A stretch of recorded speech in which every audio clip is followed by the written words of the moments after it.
Ce soir au Téléjournal, le Québec perd un de ses grands artistes. Le peintre et sculpteur Marcel Barbeau s'éteint à l'âge de 90 ans. Je trouve que Marcel a eu une vie pleine et mouvementée à sa façon. Quel héritage laisse ce signataire du refus global?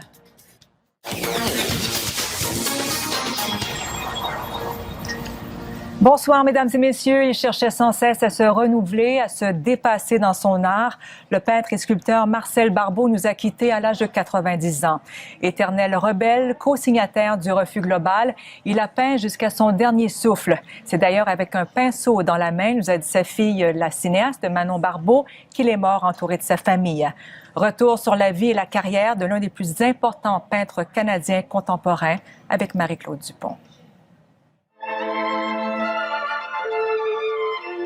Peintre et sculpteur, Marcel Barbeau a été un pionnier de l'art abstrait au Canada, en constante recherche et évolution. Il laisse une œuvre abondante, diversifiée, témoin de son époque. Élève de Bordua, il fait partie du groupe des automatistes qui co-signe le manifeste du refus global, publié le 9 août 1948. Ces jeunes artistes sont en rupture avec l'art académique de l'époque, mais aussi avec la société.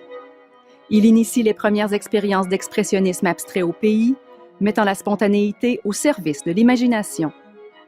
De cette période, des tableaux assez sombres, dont le plus célèbre est le Château d'Argol. Mais éternel rebelle, Marcel Barbeau s'éloigne rapidement des automatistes.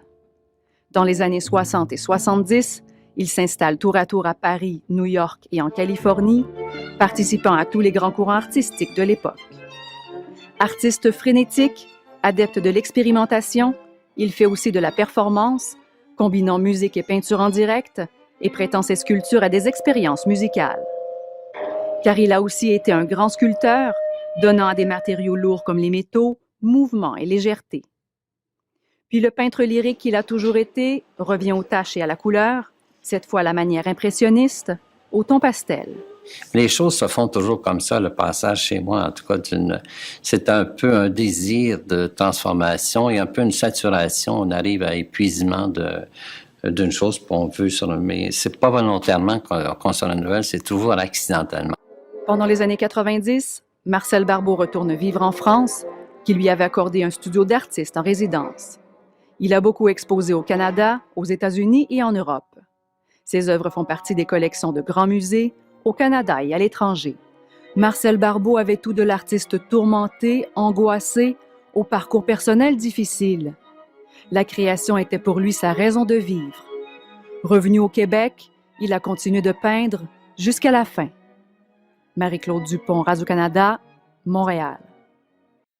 Émilie, c'est donc un grand qui nous a quittés et des artistes qui l'ont côtoyé ont tenu à lui rendre hommage. Oui, on est d'ailleurs allé rencontrer une vieille camarade de Marcel Barbeau, Françoise Sullivan, une des dernières artistes vivantes signataires du refus global, qui nous a parlé d'ailleurs un peu de l'atmosphère qui régnait autour de ces jeunes artistes lorsqu'ils ont signé ce texte si important dans l'histoire du Québec contemporain.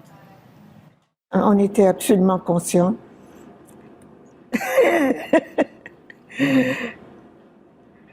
On savait que ce qu'on faisait, c'était important. Peut-être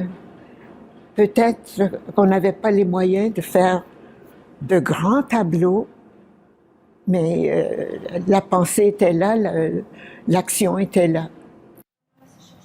Un autre grand artiste, Claudine, qui a tenu à saluer Marcel Barbeau, le sculpteur Armand Vaillancourt. Une vie pleine et mouvementée à sa façon. C'est un type qui était frêle aussi physiquement et puis qui était pas trop sociable. Ce qui l'a aidé beaucoup, je pense, dans sa carrière, à prendre des positions, assez radicales vis-à-vis de son art. En toute une époque, on peut dire aussi, Émilie, que la famille Barbeau a laissé sa trace et continue de le faire. Oui, c'est assez remarquable. Sa fille, Manon Barbeau, qui est cinéaste, qui est aussi l'instigatrice du projet Wapikoni Mobile, qui permet aux jeunes autochtones de faire du vidéo, a fait un documentaire en 1998 sur les enfants du refus global. Il y a aussi sa petite fille, Anaïs Barbeau-Lavalette, qui vient de signer un roman qui s'inspire de cette époque du refus global sur la vie de ses grands-parents. Merci beaucoup, Émilie. Je vous en prie. Au revoir. Au revoir.